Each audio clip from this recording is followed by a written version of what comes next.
नमस्कार। जय श्री राम मित्रों, मैं डॉक्टर स्मृति मिश्रा विजयादशमी पर्व की आप सबको हार्दिक शुभकामनाएं लेके आई हूँ। और आज अपनी इस वीडियो में लेके आई हूँ बहुत सारी पॉजिटिविटी, अपनी डर से लड़ने की एक ताकत और कुछ महा उपायों के साथ। पर इससे पहले आज की ये कथा है कुछ बेहद खास, केवल उन लोगों के लिए जिन्होंने कभी न कभी अपने जीवन की लड़ाई लड़ी है सत्य के साथ, धर्म के साथ। आपने देखा, एक तरफ तो कहा हमारे मर्यादा पुरुषोत्तम श्री राम जी थे, और जो एक वन में विचरण कर रहे थे और घर से भी कहीं ना कहीं उन्हें निकासी मिल गई थी, अपनों से ही एक आघात सा लगा था। और दूसरी तरफ थे रावण, जिनके पास विशाल सेना, शक्ति, साहस सब कुछ भरा पड़ा था, और नहीं था तो केवल एक धर्म। एक इतना सब कुछ होते हुए सिर्फ एक अनैतिकता की राह पे चलने के कारण रावण की पराजय और राम की जय हुई। परंतु एक स्थिति ऐसी थी जब राम अपना साहस खोने लगे थे। उनके अंदर एक तरह से बहुत जबरदस्त निराशा ने ले लिया था, और तब उन्होंने शक्ति का आवाहन किया था। रामनवमी का पर्व इसलिए बहुत ही महत्वपूर्ण है क्योंकि शक्ति के बिना, आप बिना साहस के कोई भी जंग नहीं लड़ सकते हैं अपने लाइफ की। तो राम जी ने शक्ति का तब आवाहन किया था, और 108 नीलकमल के पुष्पों से उन्होंने माँ की वंदना की थी। जब वो 107 पुष्प अर्पण कर चुके थे, तो 9वें पुष्प को जब वो अर्पण करने लगे, तो वो पुष्प किसी कारणवश, शायद कुछ लोगों की किंवदंती है एक पक्षी ले गया, कुछ कहे एक खो गया, जो भी मिथक रहे हो इसके पीछे या जो भी। लेकिन एक जब 107 पुष्प उन्होंने चढ़ा लिया, तो एक पुष्प की जब कमी हुई तो वो पूरी तरह से हताश होने लगे। तब उन्होंने कहा कि मेरी माँ कहती थी कि मेरी जो नयन है वो नील कमल के समान है, तो क्यों न मैं उसे अर्पण करूं। तब वह तलवार से अपने ही आंखों को निकालने लगे। तब देवी स्वयं प्रसन्न होकर उन्हें आशीष दिया कि आपकी जय होगी। और उससे पहले जो राम का जो द्वंद्व था, वो बहुत ही ज्यादा निराशा। मित्रों, कभी आपको थोड़ी फुर्सत हो तो आप सूर्यकांत त्रिपाठी निराला जी की राम की शक्ति पूजा को अवश्य पढ़िएगा। बहुत ही सुंदर वर्णन है उसमें। कुछ 4 लाइनें जो है मैं आपके साथ शेयर करनी चाहूंगी। देख जीवन को जो पाता ही आया विरोध, दिख साधन जिसके लिए सदा ही किया शोध, जानकी हाय उद्धार पिया का कर न सका। सोचिए, अपने जीवन को धिक्कार रहे हैं।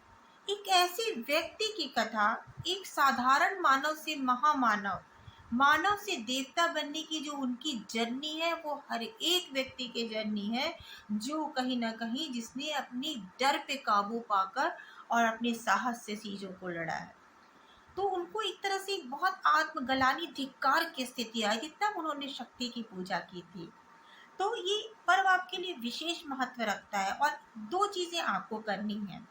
रेमेडी तो मैं बाद में बताऊंगी। पहली रेमेडी तो ये है कि हम लोग बहुत सारे डरों से कहीं ना कहीं अपने अंदर जूझते हैं। डर परीक्षा में फेल होने का, डर समाज में प्रतिष्ठित न होने पाने का, डर आर्थिक तंगी कहीं ना हो जाए उसका डर, डर बदनामी का, डर लोग क्या कहेंगे, डर कहीं ये ना हो जाए, कहीं वो ना हो जाए। और यकीन मानिए, आधे से ज़्यादा डर हमारे बिल्कुल बेबुनियाद होते हैं। वो लाइफ में कभी वो प्रॉब्लम घटित ही नहीं होती जिसके लिए हम लोग डर के अपने आप को हार जाते हैं। और जहाँ हम डरना शुरू करते हैं, वहीं हमारी शक्ति जो होती है बिल्कुल आधी हो जाती है। हम वहीं पे आधी लड़ाई अपनी हार जाते हैं। मित्रों, क्या आपको पता है कि आधे से ज़्यादा होने वाली बीमारियां कहीं ना कहीं हमारे जो पूरे सोचने का प्रोसेस है, जो निगेटिविटी है, वो उसके कारण होती है। आपको पता है, high blood pressure, uric acid, कहीं ना कहीं ये तो सारी बीमारियां जो आजकल बहुत ज़्यादा चली हुई हैं, वो आपके हार्ट अटैक, ये सब कहीं ना कहीं हमारे निगेटिव सोच का ही हिस्सा होती है।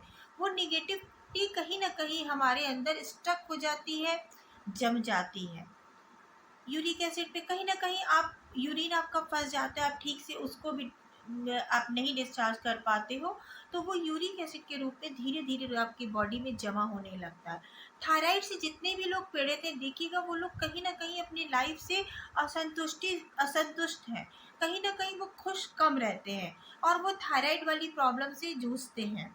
इसी तरह डिप्रेशन की समस्या जो आजकल युवाओं में बहुत ही कॉमन हो चुकी है।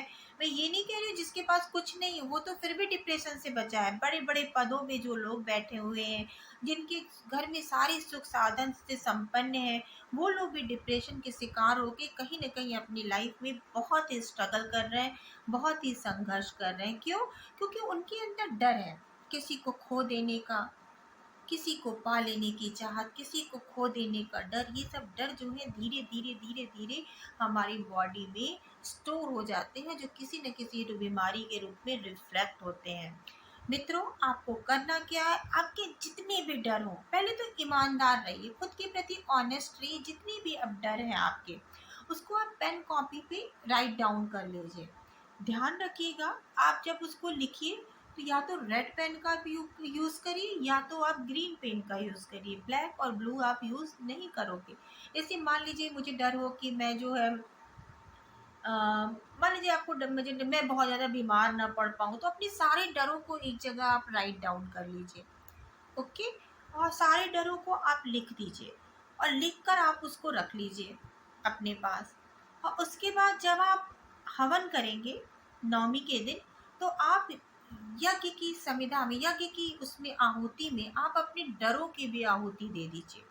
नवरात्रि का नवमी का दिन इसके लिए आपके लिए बहुत ही अच्छा अवसर ये लेकर आएगा। अगर नवरात्रि के दिन किसी भी कारणवश आपका स्किप भी हो जाए, तो आप कभी भी एक कपूर जला लीजिए, उसमें यज्ञ की थोड़ी सामग्री इकट्ठा कर लीजिए, माँ देवी की आराधना करिए और आराधना करते हुए सारे डर को उनको अर्पण कर दीजिए। फिर देखिए धीरे धीरे आपका डर कैसे दूर होता है। मित्रों, चाहे कुछ भी हो जाए, चाहे सामने हमारा शत्रु है कितना भी साहसी हो, परंतु आपको धर्म की लड़ाई लड़नी ही है। आप उस लड़ाई को लड़िए। हो सकता है जब आप एक देखिए, जब आप सत्य के मार्ग पे चलते हैं, धर्म के मार्ग पे चलते हैं, तो सबसे पहला विरोध आपके खुद के घर से शुरू होता है। आपने कई लोगों ने ये चीज अनुभव भी किया होगा कि जब आप सही रास्ते पे रहते हो तो बहुत सारे, सबसे पहले आप ही के घर के लोग कहते हैं, अरे तुम्हें क्या बड़ी हुए, अरे तुम क्यों कर रहे हो ऐसा, अरे छोड़ो सभी करते हैं, इसमें नया क्या है। परंतु नहीं, आपको उनकी बातों को अनसुनी करके अपनी लड़ाई को लड़ते रहना है। सबसे पहले अपने अंदर के द्वंद से लड़िए, अपने अंदर की चीज़ों को पहचानिए, अपनी शक्ति को पहचानिए, अपनी जो भी कुंठाएं और नेगेटिविटी को पहचानिए। जब तक आप खुद को नहीं पहचानेंगे, आप दूसरों को कैसे करेक्ट कर सकते हैं। आधे से आधा ज़्यादा जीवन हम लगा देते हैं दूसरों को सही करने में।